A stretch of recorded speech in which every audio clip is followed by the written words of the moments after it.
परिषदेतील राडा प्रकरणी आज मुंबई हायकोर्टात सुनावणी पार पडणार आहे। मंत्र्यांची मुलं गुन्हा करून मोकाट फिरतात असं हायकोर्टाने सरकारला सुनावलं होतं। महाड नगर परिषदेच्या मतदानादरम्यान नवे नगर परिसरात तणाव उसळला होता। विकास गोगावले आणि सुशांत जाबरे समर्थक आमने सामने आले आणि तुफान हाणामारी झाली आहे। विकास गोगावले हे शिंदेच्या शिवसेनेचे मंत्री भरत गोगावलेंचे पुत्र आहेत।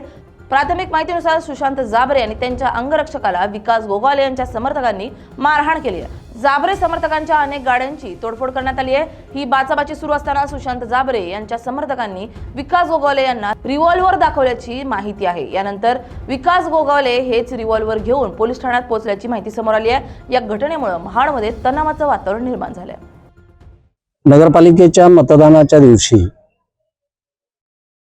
महाड शहरामध्ये भांडण मारामारीच्या संदर्भामध्ये जे 2 गुन्हे महाड शहर पोलीस स्टेशनला दाखल झालेले होते, त्याच्यापैकी गुन्हा रजिस्टर नंबर 179 जो होता, त्या 179 मधल्या 8 आरोपींनी आज आत्मसमर्पण केलेलं आहे।